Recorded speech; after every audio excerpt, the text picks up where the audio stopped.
bunker.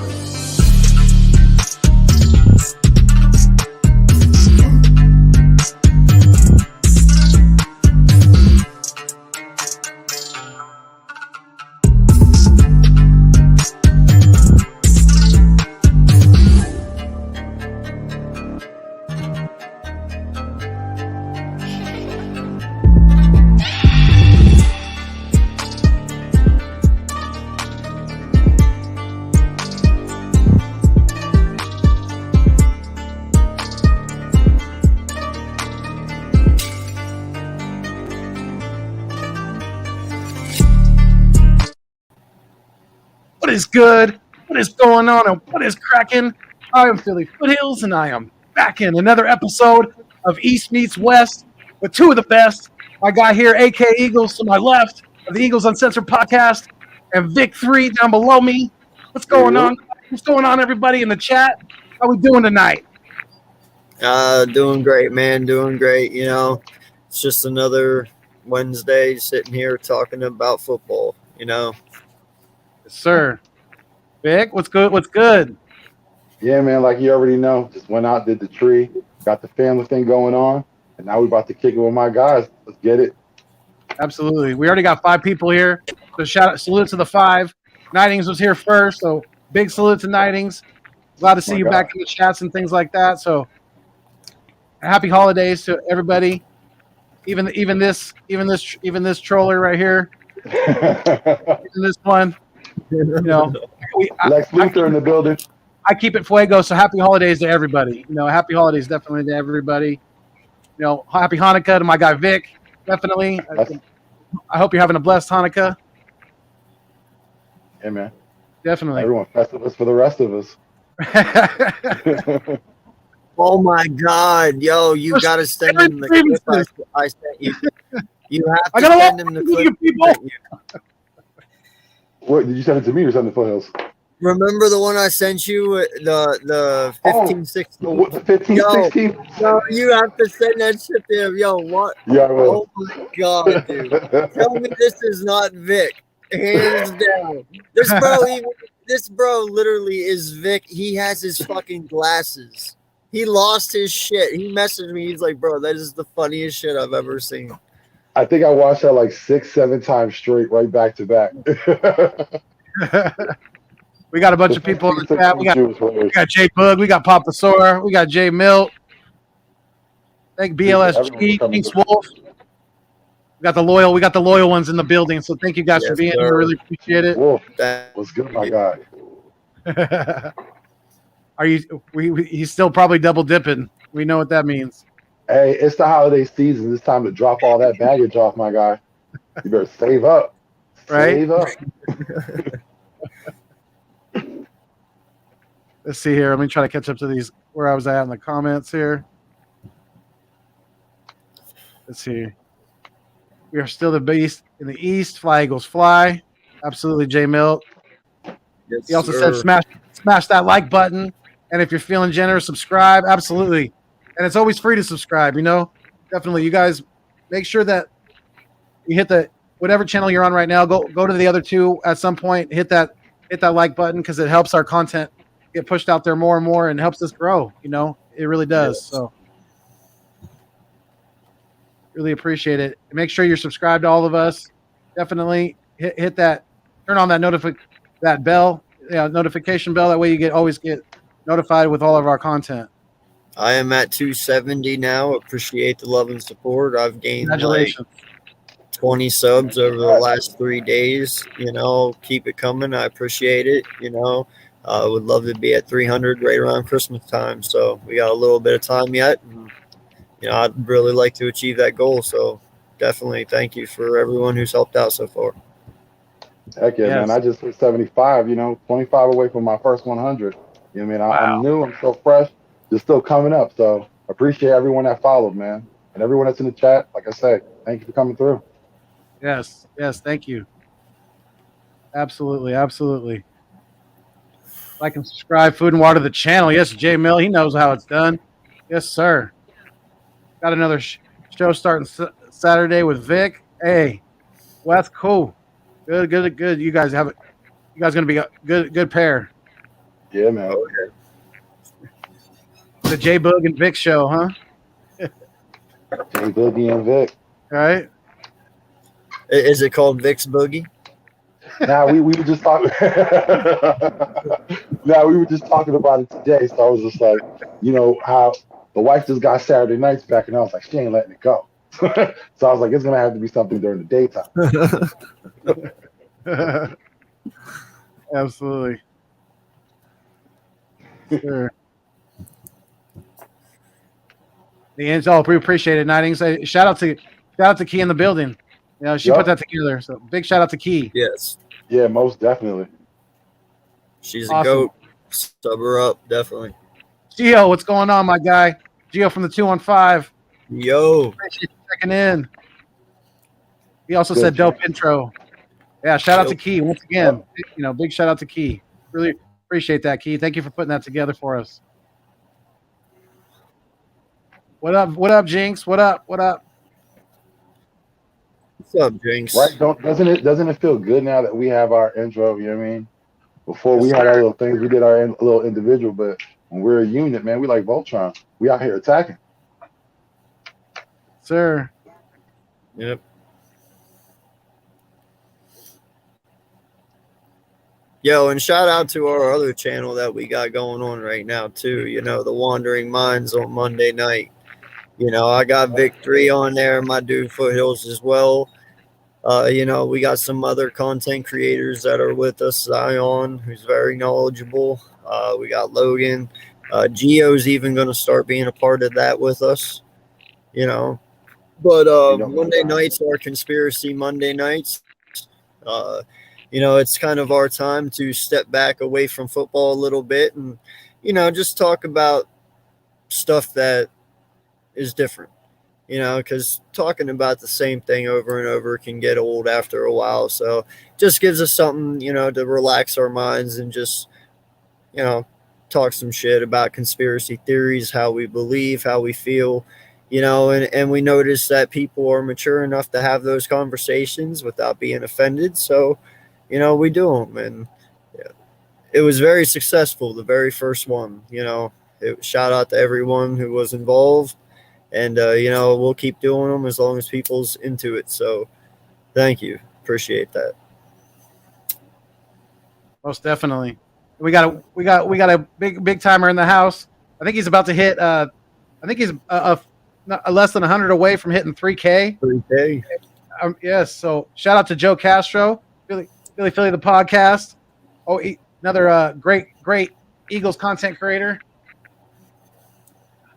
Take my jacket Mr. off. 3000 about to be. Sir, congratulations to you, sir. That's your new tag right there, man. Mr. 3000.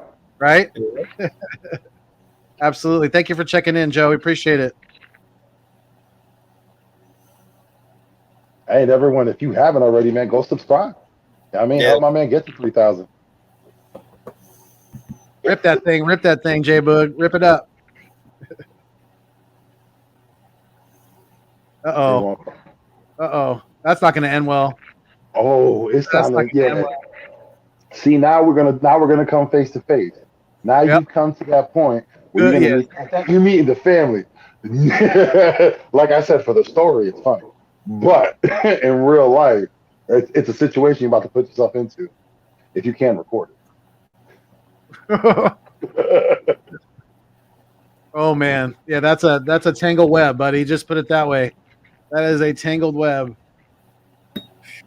Just remember what I told you a couple of weeks back, my dog. That's still on the table. No, honesty don't hurt. Right? You never know. You get to make a decision. You Mine wasn't honesty.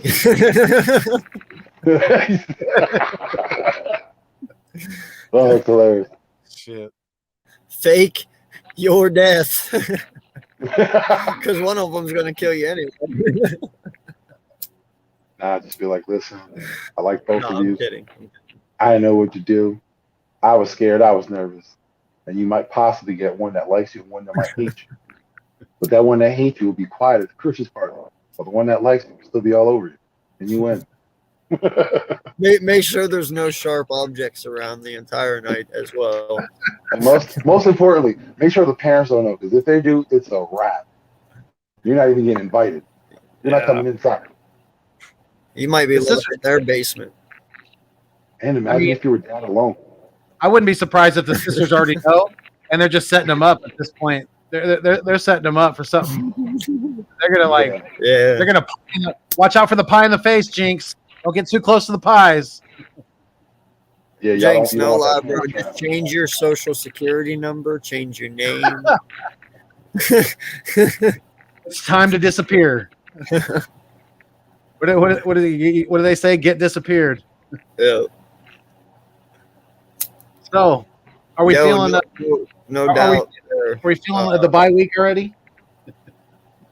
Yeah, man, I like the bye week. It's like like I said in my thing, it's a relaxing moment. You know, we don't have to worry about winning. We don't have to worry about losing. We don't have to worry about a quarterback controversy, any discussion. It's just a week to reflect. That's all we got right now.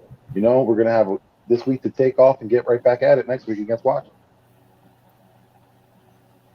Yeah, and there was some news about Washington today. I don't know if you guys heard, but Montez Sweat was supposed to come back this week, but he caught COVID, so he's going to be out at least another 10 days, and that means he might miss the next 2 games. Yeah. So he possibly might miss our game in 2 weeks. So that's that's another loss for them, because they were expecting him to be back this week. COVID, man, that's T's and P's. Hopefully nothing serious. You never know with COVID; it could take anyone. But yeah, man, it sucks for him, because like you were saying, he was working hard to get back on the field, and literally the day that he comes back, it's just like, nah, turn right back around and go home. It's like, you can't be here. I'm sorry. Right. No, all honesty, it's not really that big of a loss. I mean, they're on a 4-game win streak without him. This team is definitely the team you got to worry about out of these last 4. Listen, Washington's on a high note right now, and especially if they beat Dallas this weekend, God knows what they're going to think, Oh, yeah. Absolutely. They think highly of Heineke. You can see this team believes in this kid offensively. All his linemen do, and he's very underrated as a quarterback. Heineke has shown a lot this year and showed that, he should probably be the guy going forward.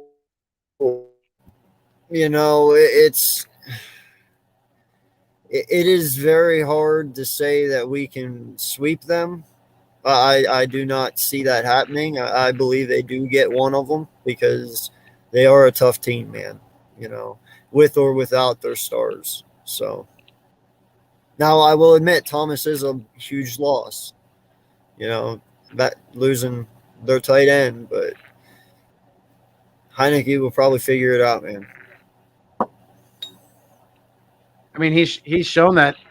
I mean, he's been winning with pretty much the cast that they're going to have. So he's going to keep doing his thing, and I wouldn't be surprised at all if Washington wins, because I'm picking them to win this week over Dallas.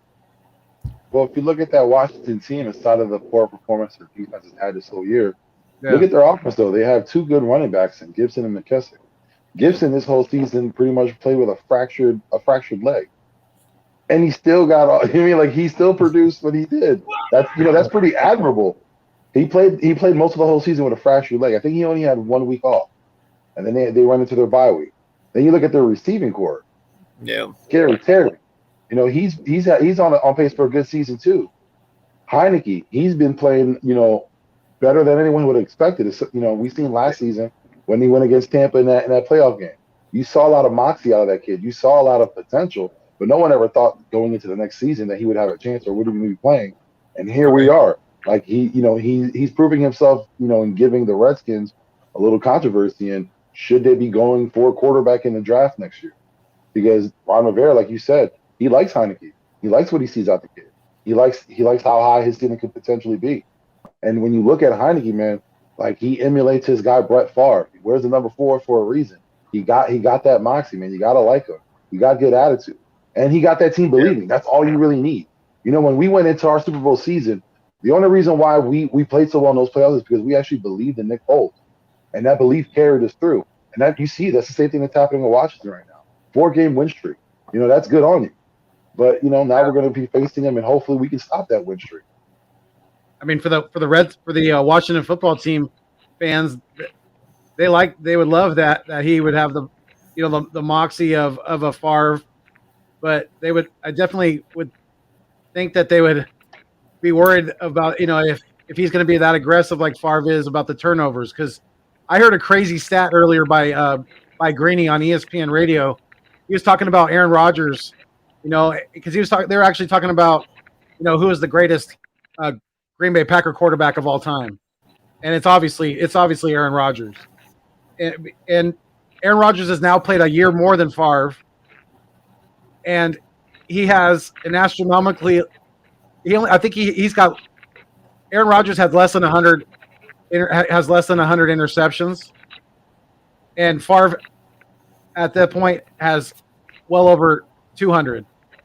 So it was like Aaron Rodgers could throw an interception on the next 100 and something plays straight and still not have as many as Brett Favre. So, you know, it's one thing to definitely. Rodgers only has 93 interceptions his whole career. Right. So but I would still argue that. I would still argue that Favre is better because, again, how many NFC championship games has Rodgers went to? How many divisional championship games has Rodgers went to? That's our argument. Got one Super Bowl. That's it. They haven't really done much in the playoffs. When you look at Favre's record and look at how many teams Favre got, teams in the playoffs. Again, look at his age with the Vikings. With the Jets. The Jets were a viable option with Favre on that team. And they were a shit show. They had an old LaDainian Tomlinson that couldn't do much. Favre carried that team, even though that, you know, he was throwing interceptions left right, but he was doing all he can. But when he was with Green Bay, that team was put on the map with Favre, and that team when they had Reggie White. But Favre was the centerpiece. Favre carried that team literally for 10 years. You can say Aaron Rodgers is great. He has good stats. But where has that team really been throughout his whole tenure? Again, one Super Bowl, and I believe one NFC championship, aside of the one before the Super Bowl. So that's 2 NFC championships, excuse me. I know Favre has way more. And those matchups, when you look back then, you look forward to seeing the Green Bay Packers and the San Francisco 49ers, the Green Bay Packers and the Cowboys. You look forward to those games. What game that, you know, Rodgers has played you look forward to other than maybe the Bears because he owns them? I think I would argue Favre is better, but, you know, people come out with stats, and yeah, the stats will tell you otherwise. But you got to look at the game that Favre played compared to the game that Aaron Rodgers has been playing and what defenses can do. AK, you look like you got something to say. I ain't touching that with a 10-foot pole. It's anyone's opinion. You know, like I said, a lot of people wouldn't like Rodgers. Yeah, no, that's why I said that. Like, yeah. I mean, listen, man. I grew up watching both of them. You know, I got to see Favre and I got to see Rodgers. In their own rights, they're both great. You know, but if I had to choose between them both, I mean, I am taking Rodgers before Favre. But that's just my own personal opinion because, you know, I mean, Aaron Rodgers is truly great, man. He really is. I will not lie. I've seen him do some things only certain quarterback, probably no one will ever do again. You know, and I mean, the way he can throw a football, man, it's quite ridiculous. So, like I said, they're both great in their own way, but in my opinion, Aaron Rodgers is over Favre. But that's just me. I mean, if I'm building a team, yeah, because he's going to take care of the football a lot better for me. So that would be my choice too. But, you know, to each their own opinion, definitely. You know, you know, I wanted that since we're on quarterbacks, you know, let's I want to throw this, you know, I want to ask the chat's opinion on this too. You know, as far as if you're in the mindset of us making a playoff run, you know, who are we getting behind? Who's your quarterback? Who do you think gives us the best chance in the system right now with the pieces that we have around us? So, Vic, what do you think? I want to get your opinion on this one. With me, it's pretty plain and simple. Who have you been watching this whole season? Who has been playing this whole season? Who has been with this team this whole season? You have a lot of tape for Jalen Hurts. You've seen one game out of Gardner Minshew. You can't tell me you possibly could think that he could do better than Jalen Hurts off of that one game. Let's leave it at that. Gotcha. AK?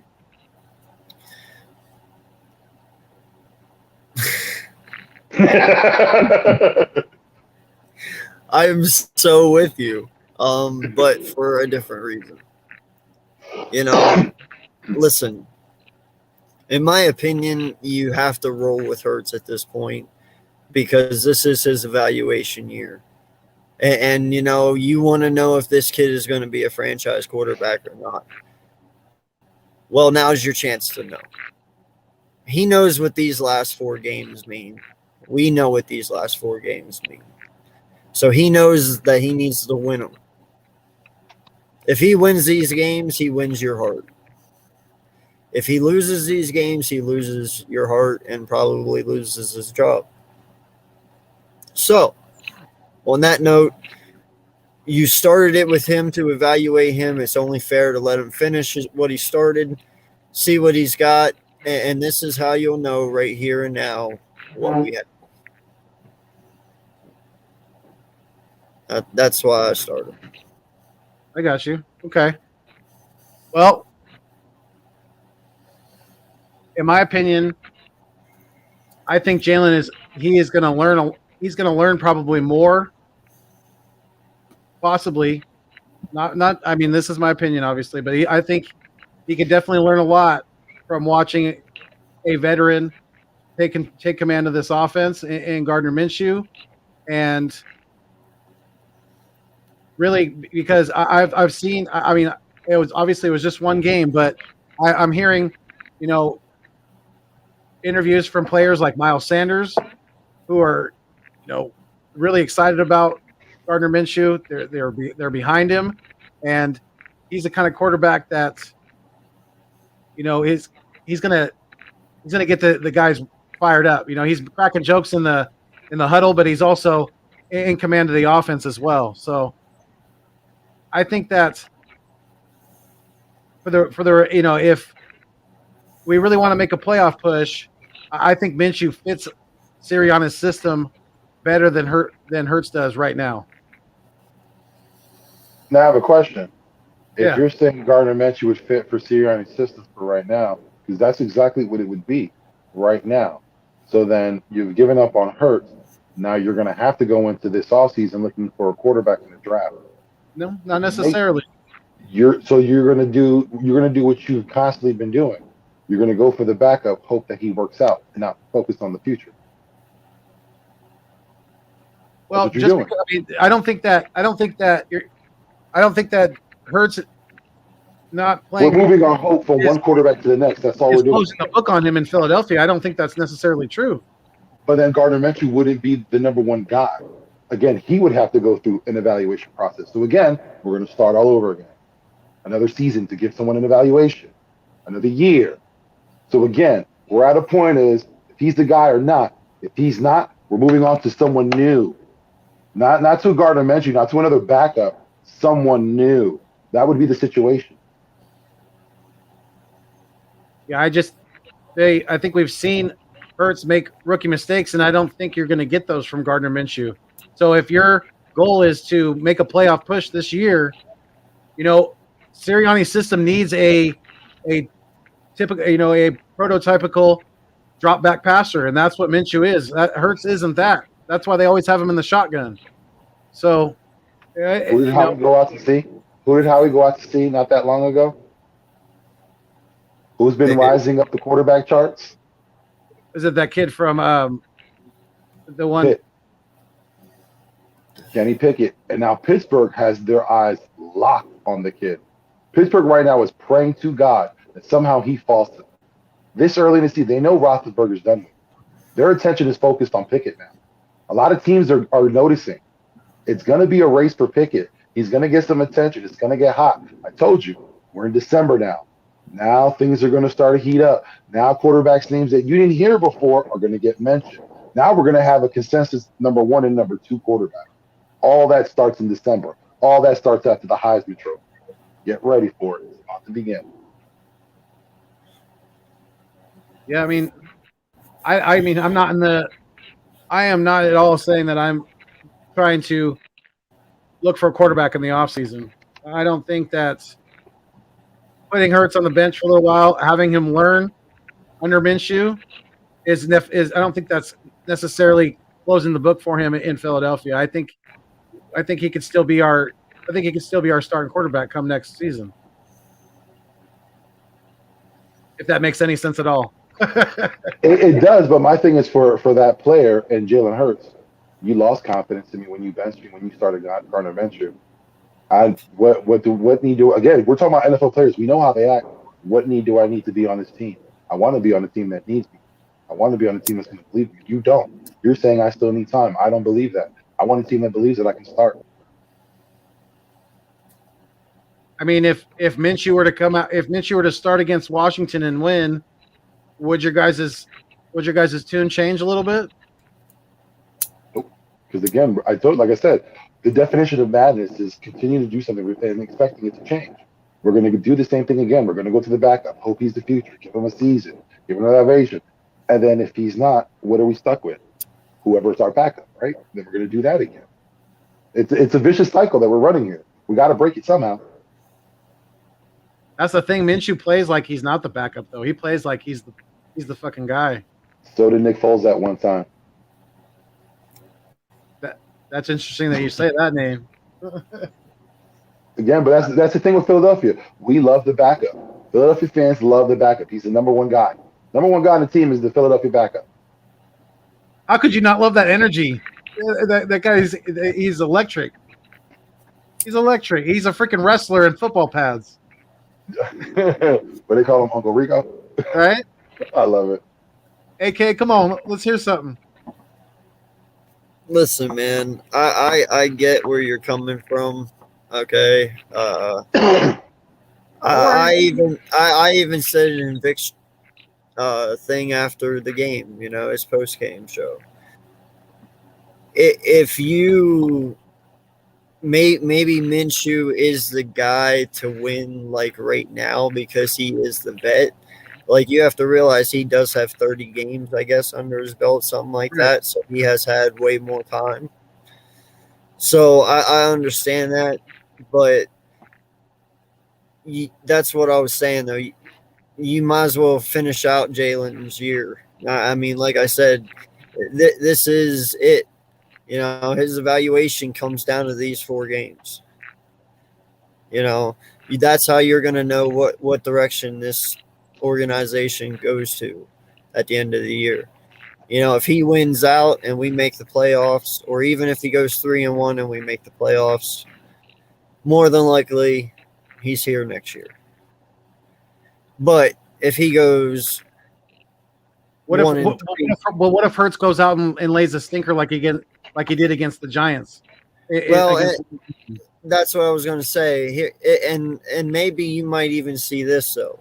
I mean, Jalen might start and say he comes out in Washington and he goes, we'll just say 79 yards and 2 interceptions. Okay, for some odd reason, just say it happens. Okay, maybe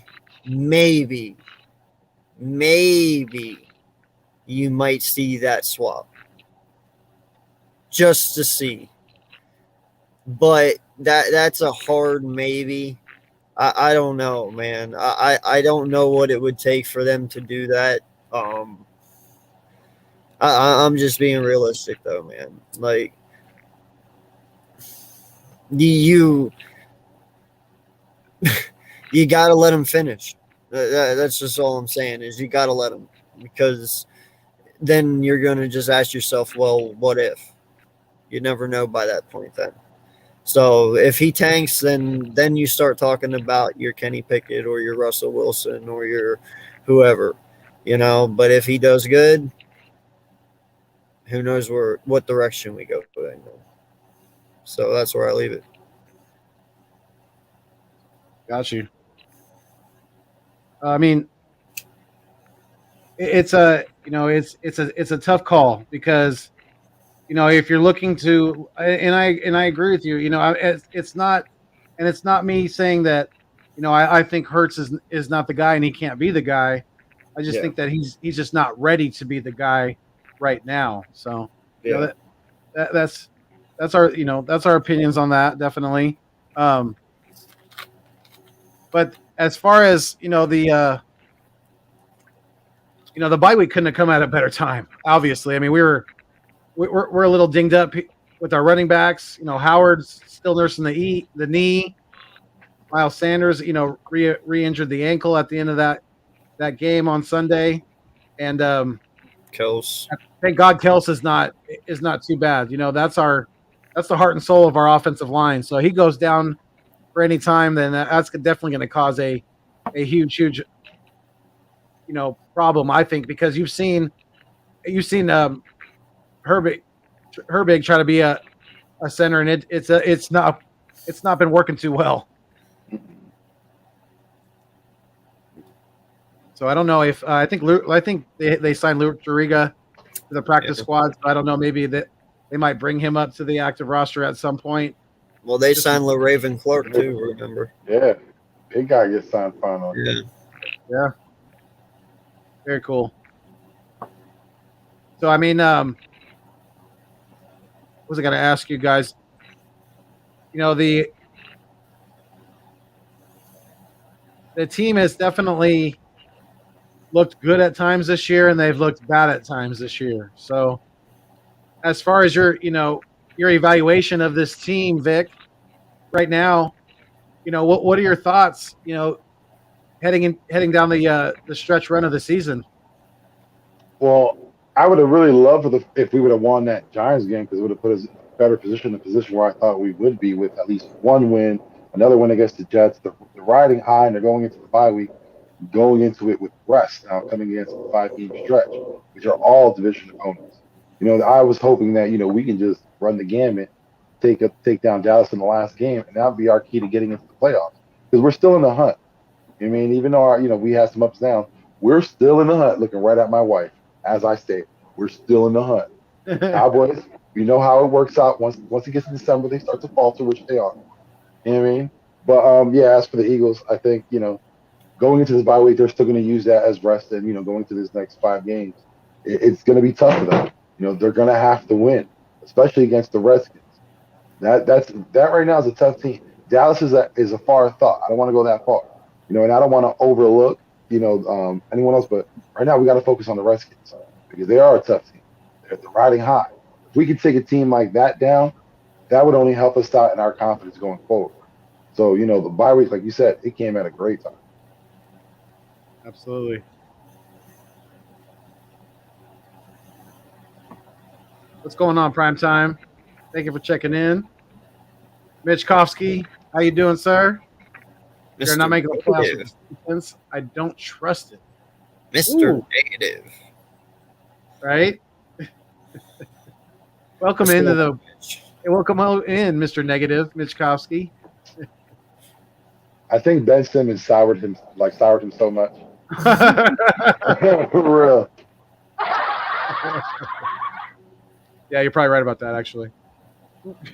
He's not lying, though. I mean, not about the playoff thing, but I don't trust this defense. But I still think we can make playoffs, maybe, if we buckle down and work our asses off to do it.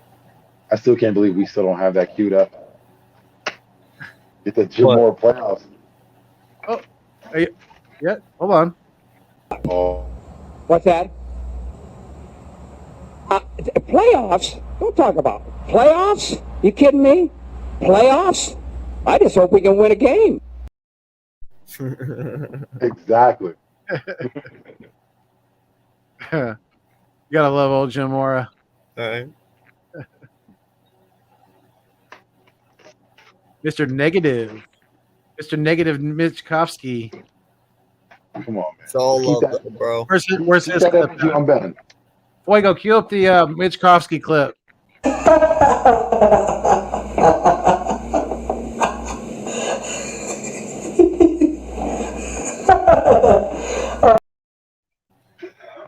That's Mitch's thoughts on making the playoffs.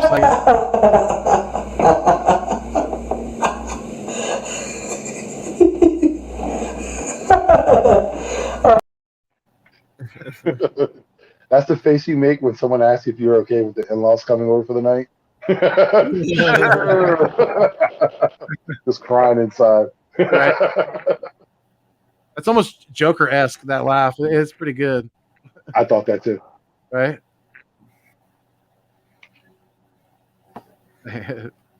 Playoffs. Almost need an exorcist in that fucking clip, man.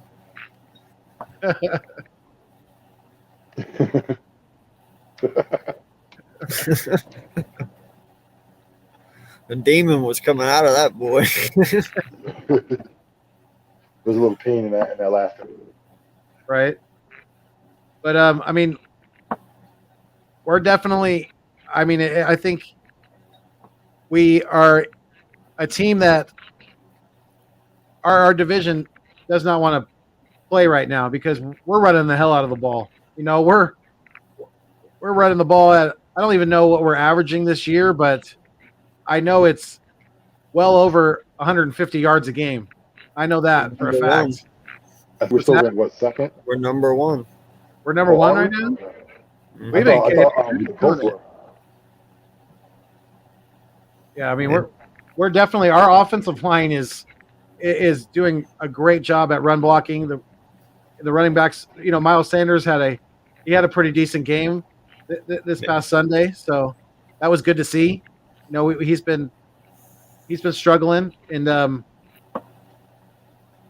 don't know, as far as, you know, the offense, it's going to be interesting to see how we kind of come out of the bye, because it's going to be Sirianni's first bye week, so he's going to obviously the guys are going to get some rest, but he's got a good amount of time to game plan for the football team. So I want to see a very good game plan out of the coaching staff come next Sunday. And is that the one that got flexed to Sunday Night Football, or is it the other game against the football team? You guys know? No, I don't currently. Sunday Night Football this weekend's Green Bay Bears. No, but I think one of our games against Washington got flexed to Sunday Night Football, if I'm not mistaken. Oh, I'm not sure which one. The second one, then. Let me look at that. If the Green Bay's already locked in, it might be the second game, because I'm pretty sure it's just Green Bay Chicago this weekend. Even though that's a crap game. I know too, right? I'd move away from that game. You all know what's going to happen. They're going to get their asses stomped. I thought one of them got. I guess they didn't.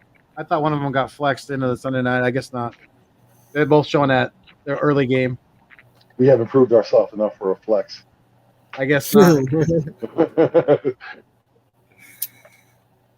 I'm telling you, if Minshew Mania takes off, look out, because that's going to that gets ratings. I don't want to see everyone with those fucking stupid mustaches. I swear to God, go crazy. Because you know that's what's going to happen. You know it's going to happen. You're going to see mullets out the ass like, oh, God, please keep him on the bench where he belongs.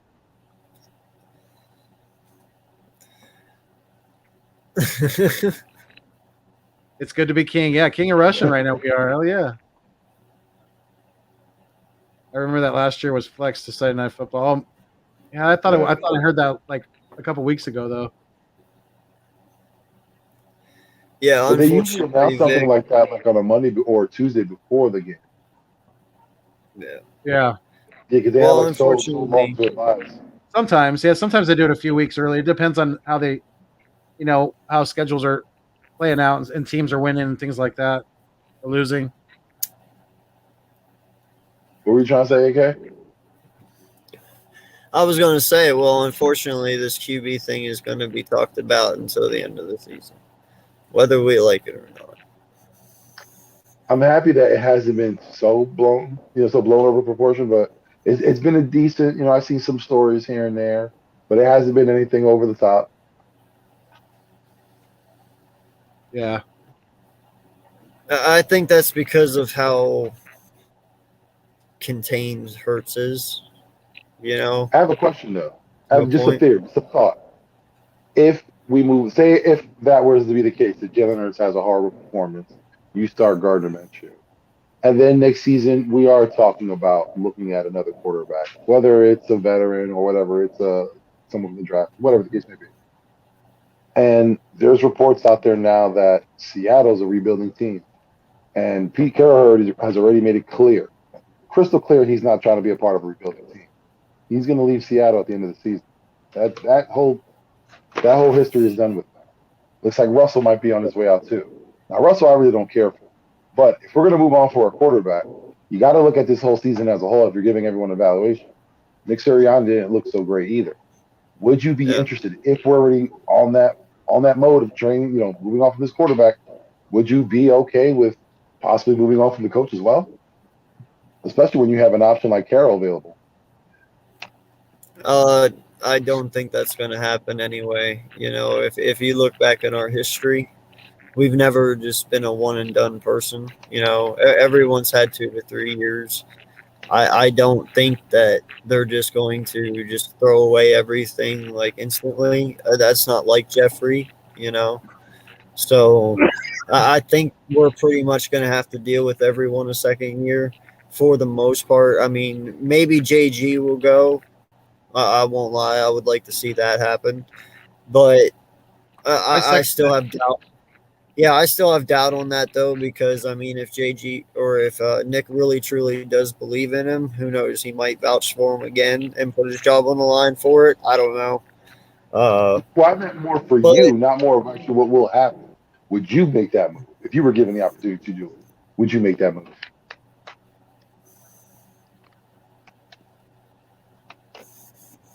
I don't think so.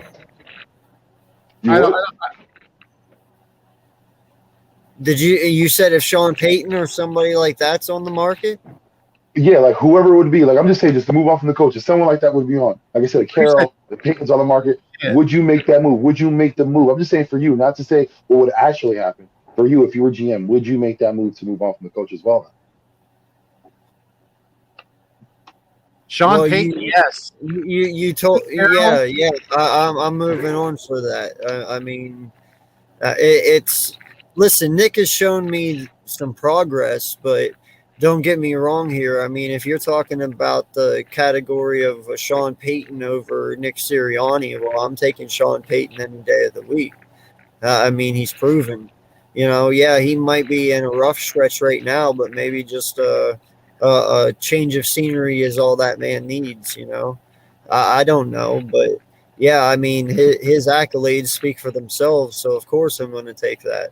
I'd even say if it was Mike Tomlin, I would do it, but yeah, it would have to be someone with accolades. But if you're just telling me like it would be for like Joe Brady or somebody just kind of in his status form, then no, I'm still sticking with Nick because he's at least shown progress. You know what I mean? Yeah, I agree, especially with Tomlin. I agree 1,000%. I don't care who it is. I'm moving on from anyone to get him. What do you think, Foothills? You're not making that move. You're staying put. What does this clown say? You guys are not. I don't know.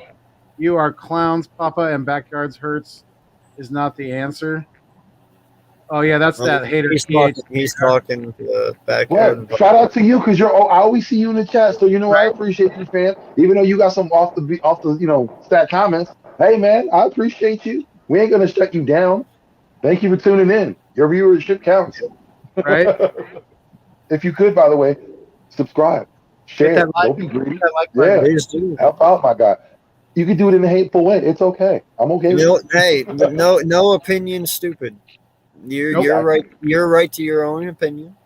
It is what it is. Yeah. And in regards to the question, Vic, Sean Payton, hell yeah, I'm all in on Sean Payton. If he wants to come to Philly and run this team the way we know he can run a football team, then yes. Pete Carroll, yeah, I think I'm good. I think he just he got lucky with Russell Wilson, getting Russell Wilson and having a very, very good defense behind Russell Wilson, because we all know, it's an old cliche, but it's true. Defense wins championships. Russell Wilson, was never, he never did anything super spectacular. He just won because he had good weapons, receiver, and he's had Lockett over the years. He's had those other guys, and yes, absolutely. Can't forget, taste the rainbow. Absolutely, So he didn't do it alone, and I don't think I don't know. I just don't think Carroll's to me, he's not on that same level as a Sean Payton. He's on that second tier probably. Sean Payton's on that top tier. He's up there with, in my opinion, he's up there right now with obviously with Belichick, with Andy Reid, with I'll even put a Kyle Shanahan up there. I'll even put even though his team's been kind of questionable this year with the new quarterback though, but with Matthew Stafford, but even Sean McVay, exactly. I would put him in that. He's either in that top tier or he's in that next one. He's definitely up there because I got a lot of respect for that guy. Well, let me put it in. Let me throw you a little curveball here. Say at the end of this year, you start dabbling into head coaches a little bit because you're not sure even as a front office. Oh, Nick, excuse me. I'm not as far to going as saying that I'm not even in the realm of dabbling into a defensive head coach. I would like to see a defensive head coach again. And let me put it to you this way. Todd Bowles. I will take Todd Bowles over Nick Sirianni any day. I'm sorry. I will. Because I want a defensive head coach again because maybe we'll get our defense on track again. And that way you have an offensive coordinator, and then that offensive coordinator just controls that offense. You don't have a head coach lingering over an offensive coordinator, all this bull, blah, blah, blah. He can go, hey, here's the offense. Here's who you got. Do what you do. I got to go work on the defense. So, yeah, that's who I would put as my candidate would be Todd Bowles. It's interesting. I can't hate on that because I think when Todd Bowles went to New York that first time, he had a pretty good team. That team was winning. They were a fighting team, like constant. They weren't giving up. They weren't the Jets you see today. They were a well-performing team. Just because circumstances and the GM that they had at the time, it didn't work out. But you've seen, he's rebounding. He's doing great. Yeah, if with a second opportunity, who knows? He's made people look good, bro. Yeah, I would never argue against Todd Bowles. Like I said, I think coaches when they have issues the first time around, they go back, they go to the defensive coordinator, whatever their coordinator position, and they just learn. They think about what happened their first tenure, and they just learn from that and they grow. And they, like Pete Carroll's one of the guys too. You just learn everything he did wrong, and you just try to get better from that. And you don't Not do just those that, things. bro, but he coached Cincy. I mean, yeah. Let's be realistic. Like I said, I know it's never going to happen, but if Mike Tomlin would ever be available, and if Jeffrey Lurie or Howard Roseman could swing that devil's tongue to get him over here, I would love it. He would be my defensive guy. Right. I think he's one of the ultimate coaches. He commands respect. He's a great coach all around, a great guy all around. That's someone who you want on this team. And when you're looking at, especially with every year, you have turnover, you have new guys coming through. That's a coach that, rookies come in and they respect. They see his legacy. They see the things he's done. They've seen the guys he coached. They have nothing but respect for them. They want to play hard. Pittsburgh's, lucky that they have the coach that they have. Because, Bill Cowher, they only have a handful of coaches. And it's for a reason. Like, those guys stick around because, they work at their craft and they're very good at it. Mike Tomlin's one of those guys. He's going to be a Hall of Famer one day. No lie, bro. If they could somehow hijack somebody from their fucking scouting department to be our GM, I would love that shit. Because, dude, they can scout the shit out of talent, bro. No, that's what I'm saying, though. I mean, you think – no, they still do, bro.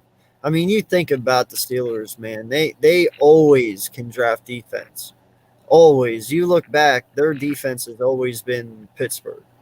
You know, they're always great at doing that. They're always great at drafting wide receivers. They've always had a good wide receiver, you know, always. And you just got to look at it. I just really like what Pittsburgh all around has built there. You know, they can keep coaches for 20 years and not have an issue. You know, you see it all the time. They've had 3 coaches in the last 30, you know, so yeah, more teams need to pay attention. Yeah. Hey, salute to the 12 and the 12, 11 or 12 we have in the live stream right now. Thank you guys for being here. We really, really appreciate it. Yes, sir. And make sure you, like I always say, you guys are the food and water of the channel. Make sure you like, share, and subscribe to all 3 of us. Whichever channel you're on right now, hit that thumbs up. Make sure you do that. Make sure you go to each channel because we are not live on 1, not live on 2, but we are live on all 3 of our channels right now. So make sure that you go smash that like on all 3 of our channels and share it. Go put it out there. See if we can get some more people in here to really enjoy this this bye week because you know, this is a good time to, you know, sit back, reflect a little bit, and you know, just really get a state of how we're feeling about this football team right now. I gotta ask you guys a curious question. Go ahead. Go ahead, okay. What's going on, Sports? On that Jets game, you know, whenever Miles got hurt and stuff around the 10-minute mark, you know, I even caught myself asking this question. When we're up like that, do you pull these guys? You know, like Pels, Miles, you know, certain ones, because, you know, it's one of those things where, you know, especially with Miles, you know, he's coming back off that ankle. He already had 120 yards. Gainwell was looking really decent. He had some nice rushes. Just let him finish off the day, you know, because let him get a little more experience. You know, like there's got to be points to where, you know, because of how long our season was already going straight, you know, week after week, just to give them a little extra rest. What do you guys feel about that? It's funny that you say that because I was gonna bring that up too, and being that this is an extra long season this year, this is the first 17 week, you know, or 18 week, I should say, 17 game season that there's ever been in the NFL. I absolutely would be pulling guys if we're up in games, and I was questioning that myself when Jordan Howard got hurt because we were stomping the New Orleans Saints at that point. I think we were up 27-7, if I'm not mistaken, when he got hurt. So I'm not having my running back anywhere near the football field if we're up more than two scores. Seriously, if it gets within 14 points, then we could talk about getting him back in the game. But yeah, especially as dominant as Jordan Howard has been in that run game, he's a key piece for us. So I would definitely say yes, AK. We get up, get the starters out. Vic, what do you think? Well, I think it only lasted my tree 50 minutes before it fucking fell. I just look over and just timber. So for y'all that don't know, I got a tree that was too big for this house. But it's okay. I'll get it back up in a minute. But going back to your question, AK, definitely, yeah, you have to rest, especially with this long season. But the thing is, we haven't really been up all that much to give our team an opportunity to rest. New Orleans is probably the one and only game that we were up like that. And Atlanta, but that was the first game of the year. You don't really do it then. If we had a team that was constantly up, then yeah, by all means, rest those guys. We're never in those situations. We're always trying to come back. We're always trying to keep the lead. We're never in a position where we have a comfortable lead that much. We're always trying to fight in order to get back in the game. If it was the other way around, we were coasting, yeah, by all means, rest those guys. But we're never in that position. But we were against the Jets. That's my The point. Jets, I think it was with the Jets. It was more of the second half, maybe in the third, fourth. Some people, but No lie, you could have put them in during the fourth because by the start of the fourth, we already were up by 10 points. I mean, with Miles, granted, it's only 10 points, but that's what even Foothills said. If they do come back, then just reinsert them. I mean, but it was very unlikely. And I wasn't talking defensive replacements. I was just talking about like Kels and Miles, and because of their injuries already, but. Well, I was going to say with Miles, the reason why he was in so long is because he was doing so well. And again, it was a career high for him. So again, once you're at the career, they're going to let you go as far as you can go. If you could break 200 yards, go ahead, go do it. Miles was having a career day, so he was going to be on the field as much as he wanted. As for Kels, yeah, that kind of scares me. But then when you look at who's your alternative in Nate Herbig, you're not going to make that move again.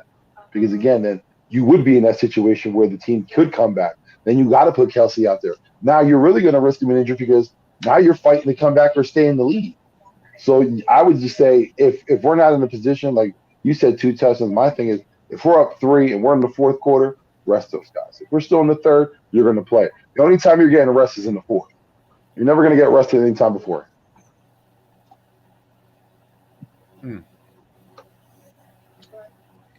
It's okay. I mean, I could see how some people would say it could screw with the, with the rhythm of the offense and the timing and things like that. But I don't know, especially key players, guys who may have had issues with injuries in the past. I would definitely lean towards the cautionary side, in my opinion. That's what you have your backups for. They're not just there to play when the starters get hurt. They're there to sub in when you're up big in games and you don't want your starters to get hurt. That's what they're there for. Whether when you want to admit it or not, that's part of the game, and that's the honest truth about it. So, it is what it is. I definitely agree with you, AK. Like I said, if you would do something in the fourth quarter, and like a move that I've been saying that needs to be made is put Dickerson at center already. If you're up in the fourth quarter, up 3 touchdowns, and you have just garbage time, let the guy run the offense. Put him in at center. Because again, that was the point of drafting him. So, and sometime you're going to have to transition him. Why not start now? Again, like perfect situation. You're up by 3. You're in the fourth quarter. You got 10 minutes to go.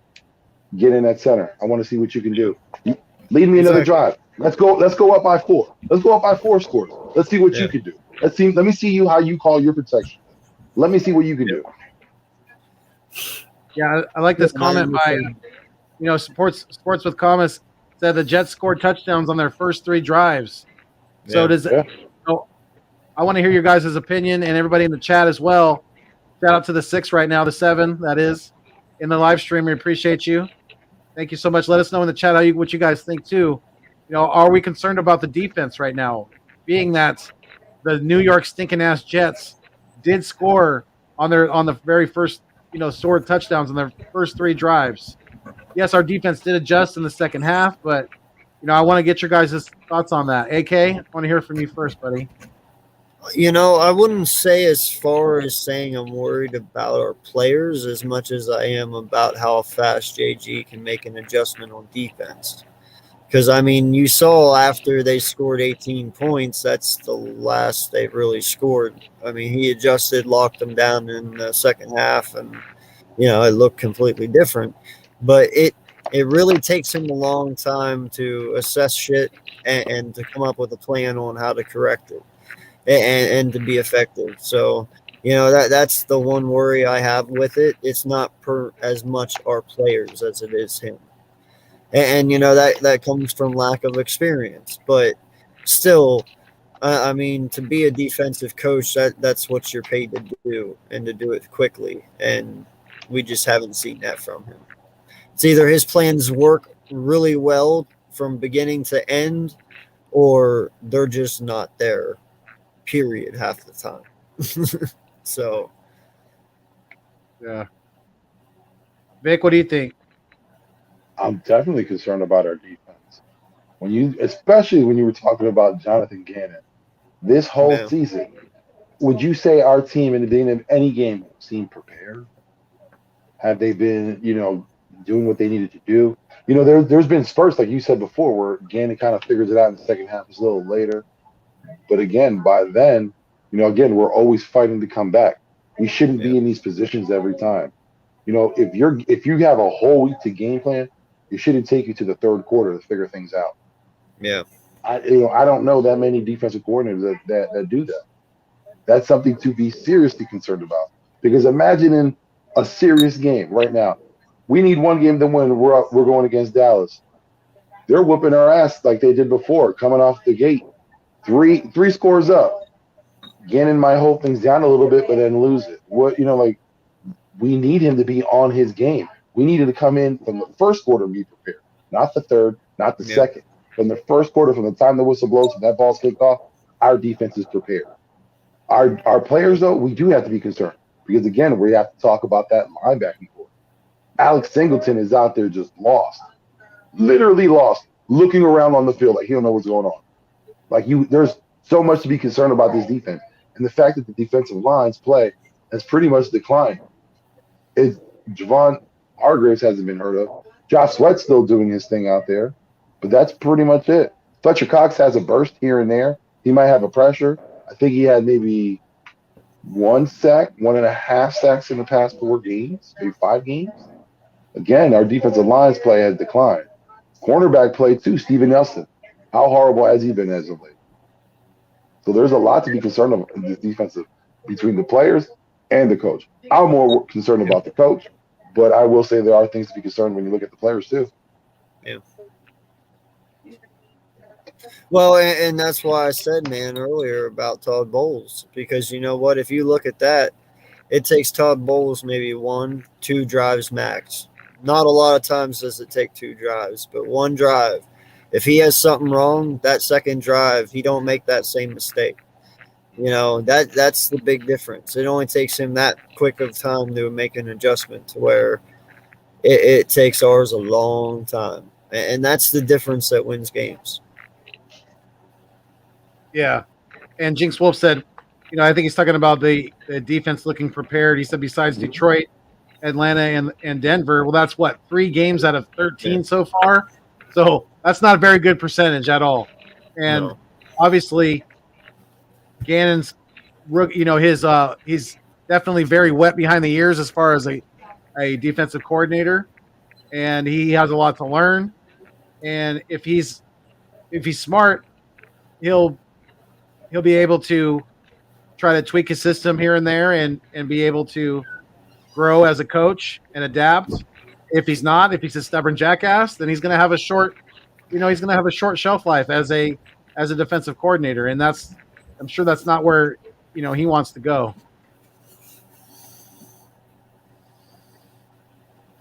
Sports Comment said you can't give up 3 scorings, let alone touchdown drives straight to the Jets unless you're up 40. It's unacceptable. Absolutely.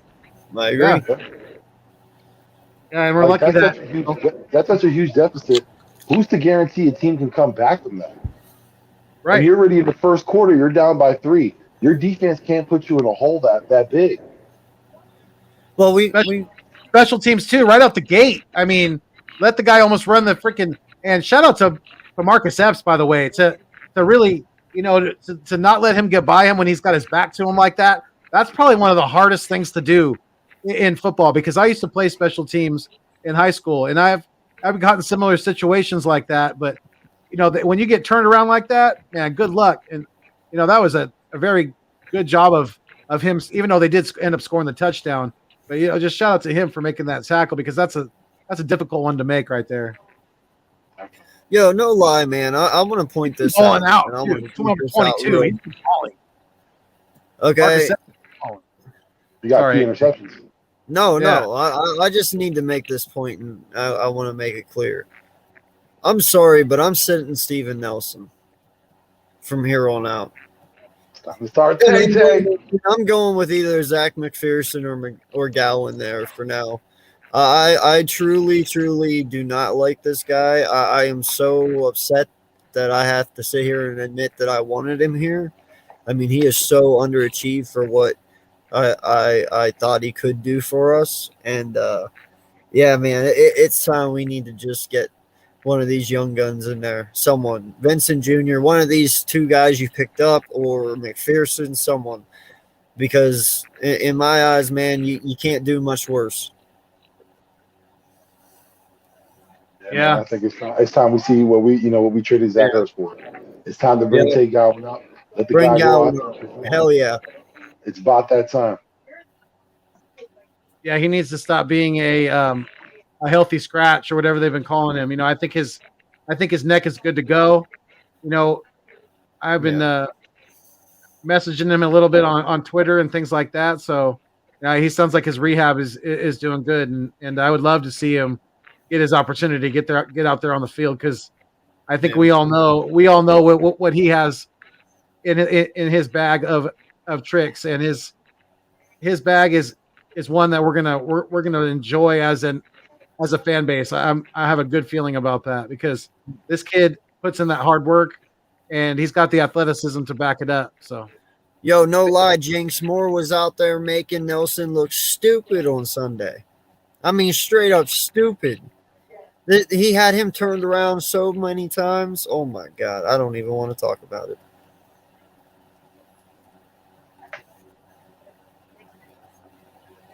I think he froze. Oh, I really thought he was about to say something. That's why I was quiet, because I thought he was like, right? I thought he was too. Yeah. Oh my God! Good freeze though. Good freeze. You got me. Right. No, I'm serious though. Let me ask a question, because we talked about Coach Gannon. Now, who else on that defensive side of the ball do you think probably doesn't deserve being here? Because when you look at the linebackers coach, we're talking about the defensive line coach, cornerbacks coach. They're, like I said, those are, especially with the linebackers, those have been some deficiencies there. Do you think those guys earn their keep and stay around next season? Now, before I answer this, I want to ask you this question, okay? And I know I'm asking a question on a question here, and that's unfair, but I'm doing it anyway. Do you believe Rallis's unsuccess came from lack of talent or just lack of development and leadership? Because I don't know if I could truly question him yet because of the shitty fucking talent we gave him to work with this year. I mean, I would love to see him with some more talent, maybe a veteran leadership there, and someone he can truly work with, but I don't know if I'm too hyped to give up on Rallis yet, because how young he is, and you do see how motivated he is, and he loves the game, and he knows what he's doing. But what do you think on that? Well, when you talk about development, even though he's been here for a short time, let's take a player like Singleton, for instance. There hasn't been any improvement at all. If anything, it's only been a straight decline. Yeah, but Taylor. Now, I would, Taylor too. But this is what I would say though. With him, he's probably one of these such, because just like you said, the shit talent we've given him. But my thing is too is, when I look at that, there are some coaches that can overlook that talent and coach their asses off and get guys to where they need to be. Again, for him, he's more of a question mark. Is it because of the talent, or is it because the coach can't get those players where they need to be? That's all he was.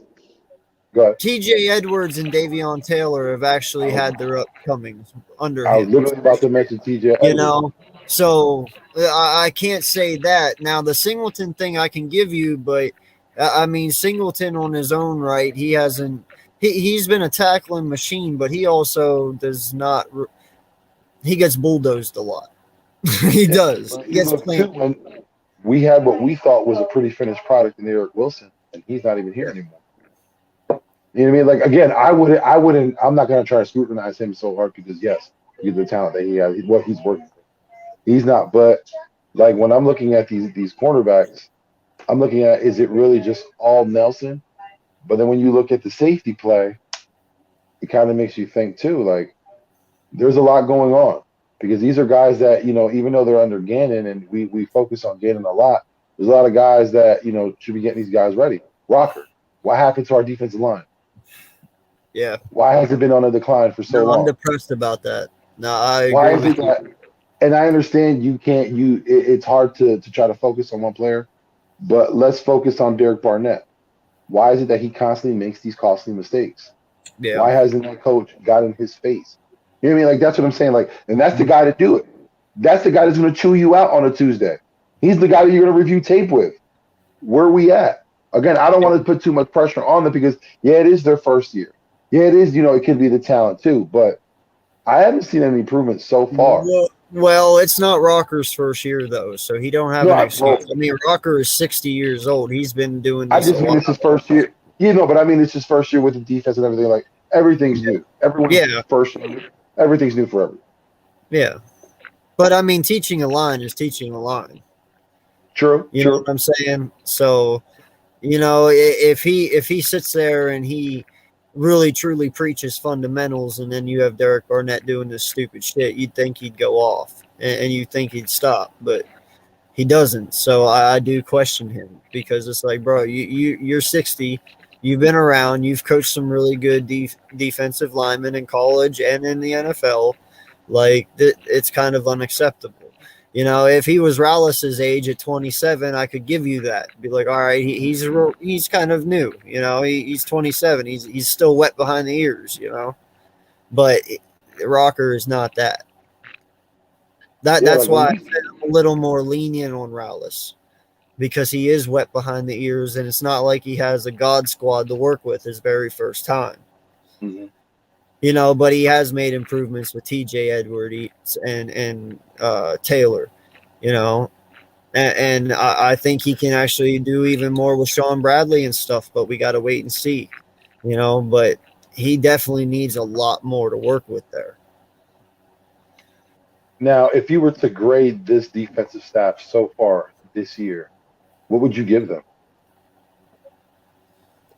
Well, I believe we went ass backwards this year. We're better in the pass and worse in the run, when we used to be better in the run and worse in the pass, correct? Aren't we like sixth in defense in the pass or something like that? We would statistically be good to run, but there would be times where team is just focusing on the run, and that would be our weakness, where they're just running all over us. So, we would have ups and downs. Statistically, we would look good, but when you actually see the game, teams at certain times would focus just running on us, because they knew we couldn't stop it because of our linebackers. Once you get to the second level, you only got one guy to beat. Defensively, man, I think we are up and coming on, and I think we're very close at fixing our cornerback position. I mean, if I was us, I would extend Slay. He is a very big key to this defense. I believe he's a key to our offense as well, helping these young wide receivers grow. The knowledge he brings, not just the wide receivers, but to our cornerback room, is very important. So I believe that's somebody, and especially if he keeps playing at this level, why the hell not? Let him be our own personal Darrelle Revis, so to speak. Let him have his own little Slay Island for the next 5 years or whatever, until he can't go no more. As long as he performs, I don't give a shit how old he is. But the fact is, though, I really like Epps. Epps has come alive under JG. We haven't. I know a lot of people last year were like, "Oh, Epps is trash," blah blah blah. Tree down. Yep. Listen, it's on the game swing right now. The Tree had better days. Yeah, but it's better like a lot of people. Better the tree and not the menorah, right? Yeah. But a lot of people were down on that. They thought he couldn't do anything. They thought he was bad, but now you see he's actually come to life for us, and now everyone's on the Epps wagon. And I'm all for it. I always thought Epps had Hines, a ceiling, but I didn't know how far he could go, but I liked how he hit. I always thought he was one hell of a hitter, but he looks really good this year. So, maybe he's what Kayvon Wallace should have been, so to speak. Maybe we'll see more of that. I do like where our defense is heading in certain positions, but man, they got to really fucking step it up in other places. Right. Terrible. Let's get back to this comment from Sports with Comma. I was going to ask you to do that right now. Yeah. Absolutely. Yeah. What's the answer? What's the future at linebacker? What do you guys think? I mean, obviously we got to look to the draft.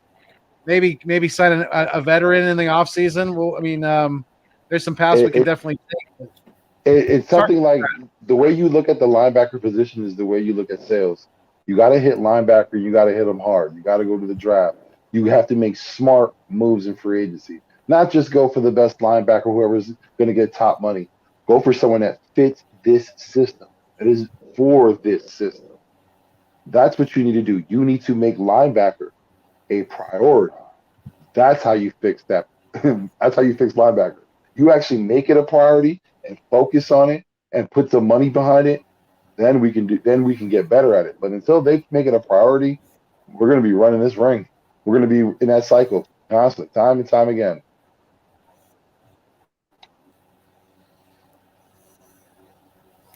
Yeah, no, I agree, man. You know, you definitely probably have to draft one. I am all for getting the kid from Penn State, Smith.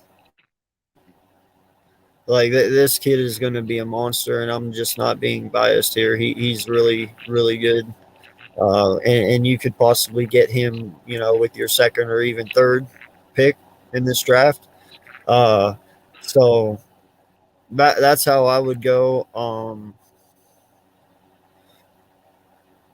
But I also believe, we should take a corner as well. Possibly. I am all for Booth. I really think Booth is a good selection for us.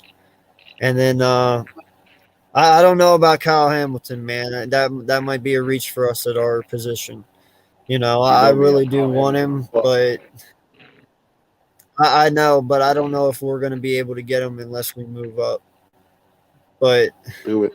That one's tough, man. I really want him. Like, if you got to move, but it's all for what you're giving up, though, too. I mean, It's like that Ben Stiller. It's like that scene with what the heck was that? Starsky and Hutch with Ben Stiller. Do it. Do it. Do it. Go get it. No, I feel you, man. It's Hamilton or bust for me. Hamilton or bust. Like you cannot leave this draft this season without Kyle Hamilton. Again, we've been looking for a safety since Dawkins. We had one in a short time in Jenkins, but again, he was a free agent. We only had it for a spell. We got a Super Bowl out of that. We need our guy again. We need to draft a safety again next year. What is our safety position going to look like? Apps. The void behind, just like the void behind AK. That's what it's going to look like. Apps. We got a good. I think he's starting caliber. I really think he is. We will see. Hopefully he can be. But we need another piece, though. We need someone next to him, because Harris is more than likely going to be gone, and McLeod is definitely on the back nine of his career. So we don't even know, what's going to happen with him either. So, but he's an injury away from retirement right now. Absolutely, he is. Yeah, it's not even a serious injury, and I don't wish that on no one. No, you know what I mean? Like he's a soft tissue injury from being retired. But Sports with Comments coming with the great questions tonight. And looking back, would you have taken Parsons over Smith in the draft? No. I mean, Parsons is showing that he is a generational talent, like a lot of us thought he was going to be. I mean, I know you guys were high on him, coming out of college. So, but AK, what are your thoughts on that? Hindsight's always 20/20. But I mean, if you knew what you knew then, what would you do? What you know, no. That's it. What you know, no. Right? You remember? This is the thing, though, man. If we didn't take Smith with our first pick, I don't know where you fill in a wide receiver on that draft board. And then you sit there and you're stuck with fucking Rager, Ward, Hightower, and JJ, and like Watkins, and that's just even a worse scenario. So, I mean, I don't think I'd take it back, but I knew what Parsons was going to be. I mean, anyone knowledgeable of Parsons knew who Parsons was going to be. It does not surprise me that he's a monster, but yeah, I would have loved to have him on this team, but not at the price of giving up Smith. Yeah, definitely. I mean, I'd have to echo what AK said. What would this team look like? What record would we have without Smith? Because our offense would look way worse. Our defense would look good, and it would look. We would have a linebacker. We'd actually have a linebacker. But the thing is, again, like AK mentioned, what would this offense look like? We weren't running the ball. Who would that be throwing to? Would it have been Quez Watkins? Would it have been Rager? They don't even depend on them now. Imagine their usage then. We would seriously probably be just a running team. Would JJ be getting more playing time? It would have been JJ's season. Yeah. It's would have been wearing his jersey. No lie though, man. I would stick with our pick. I like it. I think there's big things to come for Devontae Smith, and I'm happy that we got him. I really am. What were we gonna say, AK? No, I was gonna say on the draft thing though, man. There is one dude I am very interested in for the draft this year, and he is a defensive player, and I would not mind getting him. And that's Jordan Davis from Georgia. I don't know if you guys know who that is, but he's a 6'6" defensive tackle, and he's very, very fast and very, very big. Like we're talking Mailata big. And yeah, he could definitely fill in a nice role for Fletcher. So I'm just saying I would not mind Jordan Davis at all. Yeah, that sounds like a pretty good scenario there. Yeah, he's very fast, dude. He's got wicked speed for a 6'6", 360-pound man, I think. It's back. We're back up. We're back up. This thing's heavy as hell, guys. Jesus. I go a little too hard for Christmas. My kids love it. That's the only reason why. I don't really care for it. You know that. Christmas ain't about for me. It's all about the kids. Hurt now wallet. Dude. But it's worth it. Always. Yeah, just to see smiles. Smiles. I pay for smiles. That's what I'm in the business. Paying for smiles. So Vic, do you get them Christmas presents, or do you give them Hanukkah presents? Well, for them, with the kids, like my son now, like he's in this position where he talked today. He was like, I just want to learn, want to figure out, because that's what my thing is with my kids. Like I left them open. Both of my older two, they're baptized, but they've always known it's whatever they want. I'm not gonna force my kids to be Catholic. I'm not gonna force them to be whatever they want. Yeah. That's up to them, because that's something that they're gonna live with. I'm not gonna be around for long. I mean, they can't wait for me or trust in me for their whole life. They got to figure things out on their own. And religion is something that I feel that they should, because it's something they should become. It should be something that's forced on them. Agreed. Definitely. Yeah, but like I said, he's at that point now where he wants to read all different books. He's asking to get like the Quran. He wants to get him a Bible. Like he wants to just read it, just to know what's the story with every religion. That's cool. Yeah. That's what's up. Yeah. Definitely. But it's a fun time because, like I said, you get the best of both worlds. Yep. Yeah. And for me being Puerto Rican too, we celebrate Three Kings Day, so we're carrying this party on until January. There you go.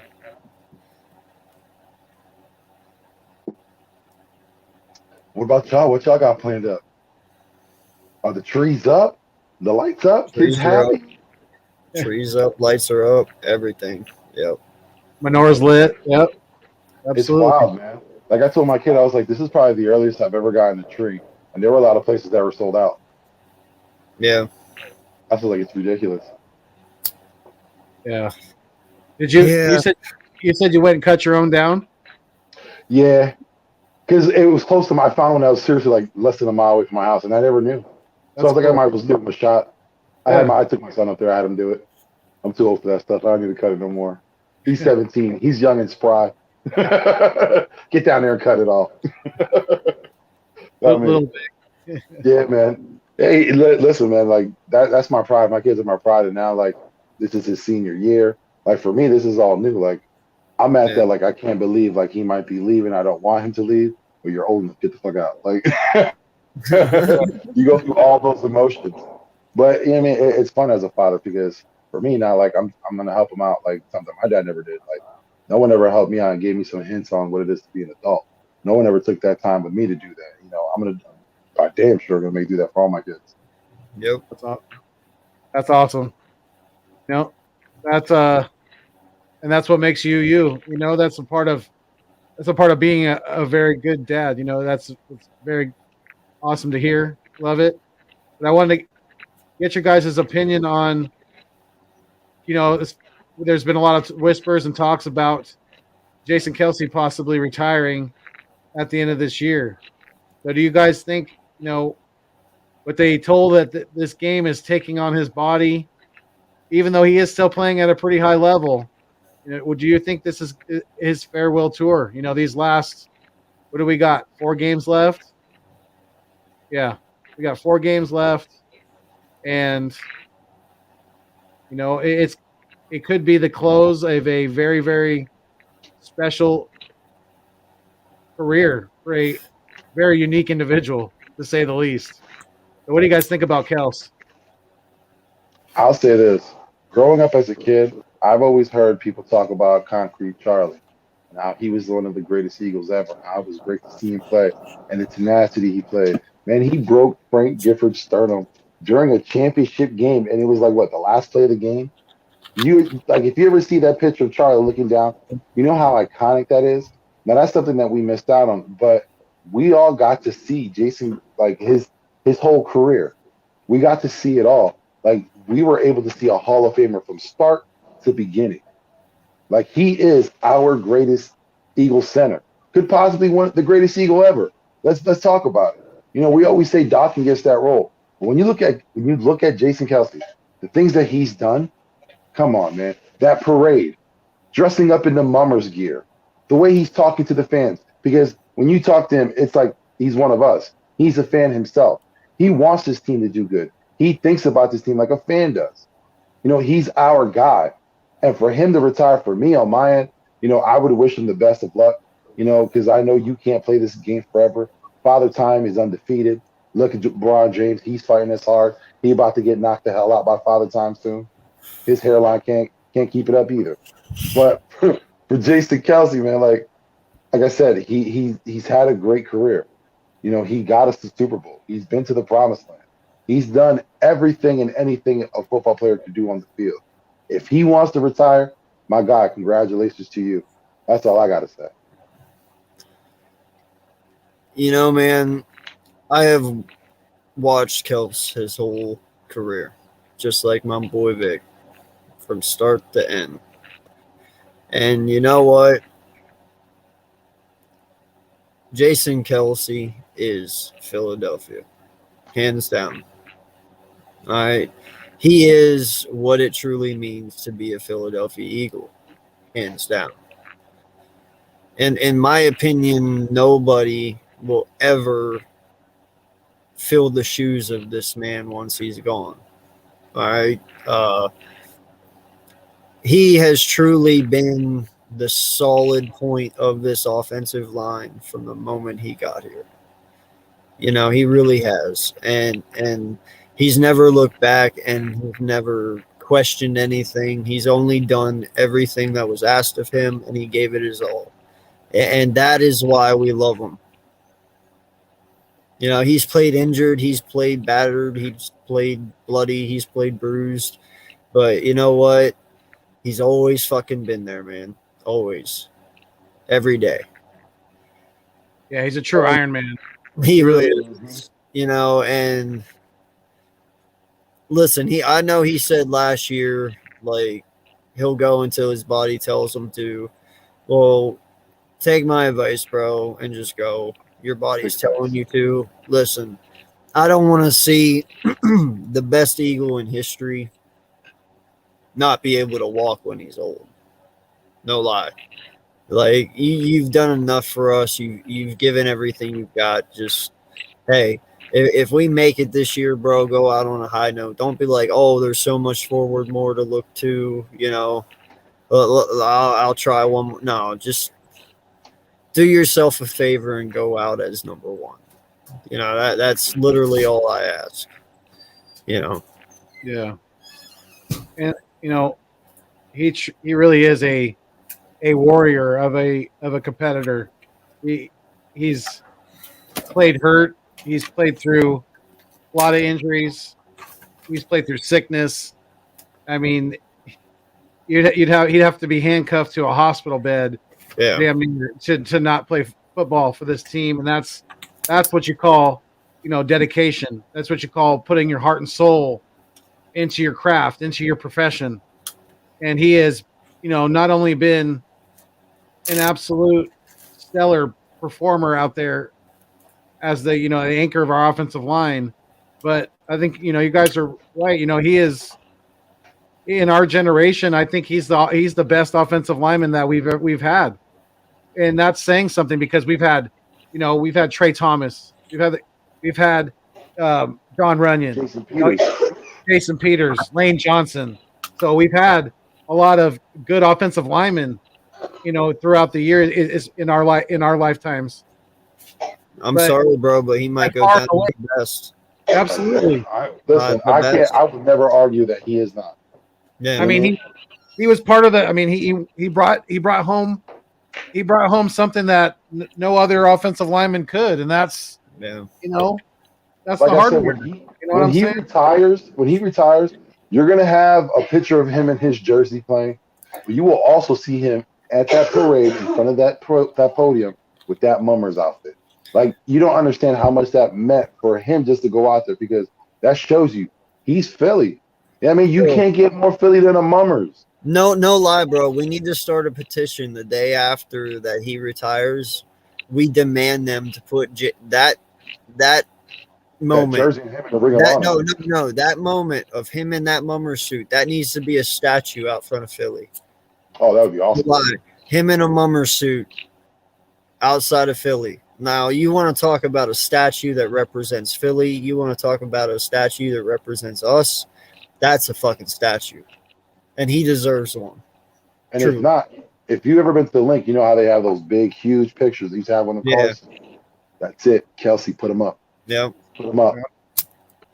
And absolutely, first ballot Hall of Famer, ultimate success story, 6th round pick, biggest steal of all time, maybe. Yes. Yeah. I've always said he's the little engine that could. Brady, probably, yeah. Yeah. Absolutely. Well, that's what a lot of people do compare him to, because of he is a 6th round pick. That's the next guy you think of, Tom Brady. And look at that.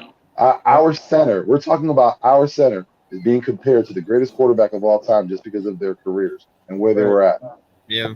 It says a lot. It says a lot. And the thing is, this is the best accomplishment that he has, and I hope that he wins it. This year, he's been nominated as the Walter Payton Man of the Year for the Eagles. He's done a lot of great community service for years. And it hasn't been, he hasn't been talked about. And for all the nominees, I think that everything that they've done, it should be praised for. I congratulate all of them for doing the work, because you've done so much for your communities to get on that, to be even thought of. And Kelsey, what I'm saying? Like, he's one of those guys. So shout out to him. I hope he wins the award.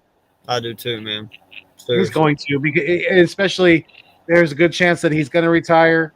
Then yes, I think they're going to give it to him. It'd be just to go out on a high note, because the team is not winning at a high rate this year, so they definitely want to give him something to hit right off into the sunset, because he really, really deserves it. He does. No lie, bro. I'd even go as far to saying this guy deserves to be on the top 100 team of the decade. Definitely. Like, you can't have football without Kels. You can't. And he would be a great ambassador for the team. Yeah. Because he's able to play at a high level with the size that he is. Yeah. He has that athleticism. He's able to, for a center, to get to that second level, to be able, you see him on those plays where we're on the outside and he's pulling and he's getting to that second level. He's making blocks left and right. He's clearing the way for the running backs, for the receivers. And that's not a thing that a lot of centers can do. No. A lot of the guys, they just block. They're not mobile like that. That's more for guards and maybe some tackles, but not really centers usually. Kelsey's out here taking people's souls. Yes. Well, I was gonna say another iconic moment with him is the Detroit game in the snow. Him running alongside with Shady. Oh yeah. You know what I mean? Just when you have your center along with your running back, and they're just looking at each other like, whoever comes up, I'm gonna kill. Right? You know what I mean? And it's perfect with the snow coming down, dude. Yep. Yeah, he's an icon. That's what I'm gonna say. He's a Philadelphia Eagles icon. Yep. Yeah. All right, so I think I'm getting tired. I've been up since 5 a.m. Pacific time, so definitely my eyes are getting a little burnage going on in the eyes. So if you guys want to answer Richie's comment real fast? Yeah. Well, what I see it. Then we'll get our closing. So we'll get our closing comments, and then Travis Kelce for Dallas Goedert. Is that what you're saying? Yeah, because he said if Kels is traded, we'll bring him. You hit a soft spot with me, my guy. You already hit a soft spot. How can I turn down two brothers being united? Right? Like, I couldn't. Listen, just for that, I couldn't.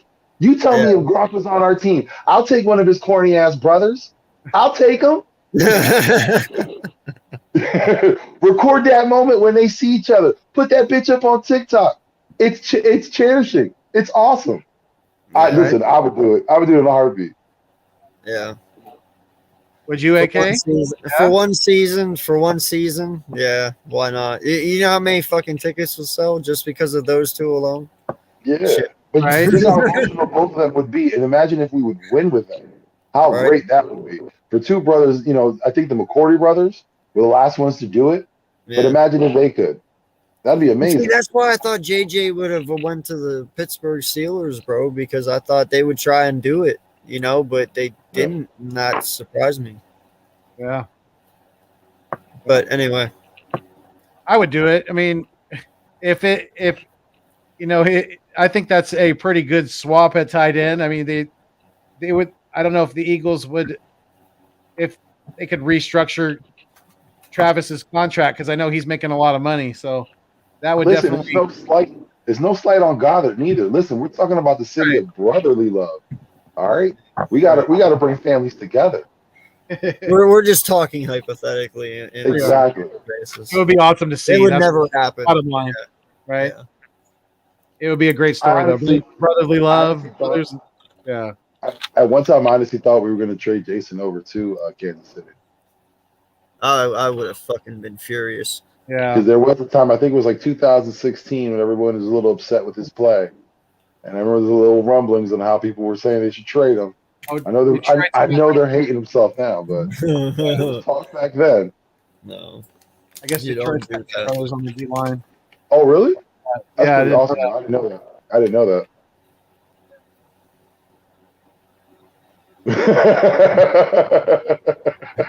Hey man, it's all eyes on me. That's why I do it. Put the weed down, Richie. Hey, the face sells. The face sells. That's the moneymaker right there. That's all you need. I just want you focused on me, man. That's all it's about. Were you doing the Ashton Kutcher from what is that? Cheaper by the Dozen. This is the moneymaker. Have you seen that? Right. Moneymaker. You can't be damaging the moneymaker, honey. I'm not that good of an actor. I know that. That's so true, though. It's so true. Right. Yeah, it is. That's what's funny about that shit, too. It really is. That guy scares the shit out of me in real life, though. I'm not gonna lie to you. Ashton Kutcher? Ashton Kutcher has his hands in all the tech. Like, yeah, he's a mogul. Yeah, he is. Yeah, he's nasty with it. He did that. What is the Steve Jobs movie? And I don't know what he got into that life. He's all about the tech. Yep, I've heard that. I've seen that too. All right, so you guys want to give your closing comments and let everybody know where they can find you at, all that good stuff before we get up out of here. I'll start it off. We'll fight over it. Right. You know what it is, man. It's Victor. You see me in the chats. You see me with my guys, always supporting great Eagles content. You always catch me with these two up top, right here on the East Meets West podcast. And you'll always see me after every Eagles game. Now, this week we have a bye week, so I get some rest off this week, just like the team does. But I'll be right back at it next week when we're hitting up the Redskins. Hopefully, we'll be discussing a win. But again, please support my guys. You know what I mean? Like, subscribe, like, and don't be greedy. Share out the great content. I'm Victory. Thank you for tuning in, fellas. Say your piece. Yo, what's going on, everyone? It's AK Eagles from the Eagles Uncensored podcast. I am at 270 subs, on the way to 300, trying to get there before Christmas. So, would love the help. Appreciate everyone who is and has. So, yeah, until next time, like he said down below, it's always great working with these two gentlemen. They are my brothers in crime. We talk every day. We do our thing. We come on here. We present ourselves to you, give you information. Love talking to each and every one of you. Thank you for all the support. We're growing each and every day. So don't forget, hit that like button, hit that subscribe button for each of us. And, yeah, I am AK Eagles. I may fuss and cuss, but you can count on me and my content like the fucking city bus. And if you like the Wagyu, subscribe too. You know what it is, guys. Have a great night. Absolutely. Very well said, guys. And yes, you guys know how it goes. You guys are the food and the water. Without you, this thing doesn't grow. So continue doing your thing, continue sharing the content. We really, really appreciate all of the people being in the chat tonight. Shout out to everybody. There was too many people in there to shout out everybody, but salute to everybody. We still got 4 people in here. So salute to the people who have been with us the whole time. If you have, we really, really appreciate it. Make sure you go hit that thumbs up on all 3 channels. It really, really helps push the content out there more and more. So, yes, this has been another great episode of the East Meets West podcast with my guys here, and I'm enjoying this thing. So, you know what? Can I make one request? Absolutely. I just want to say first, before we end this, very special thank you to Key in the building for making that. I'm going to roll it again. It's going to be the outro, too. I would think it would be appropriate, if we show off her work. Let everybody know what it is. Again, Big shout out to Key in the building. Yes. Thank you so much. Always there for us. Big shout. Definitely. Thank you, Key. Again, thank you so much for everything. We really, really appreciate you doing that for us. And yes, I'm gonna run that before we get up out of here. So until next time, we fly until we die. Stay mean, stay green. Thanks for viewing us on your screen. But most importantly, like I always say, keep it fuego. All right, y'all. We out of here. Everybody. Have a great night. Be safe. Love y'all.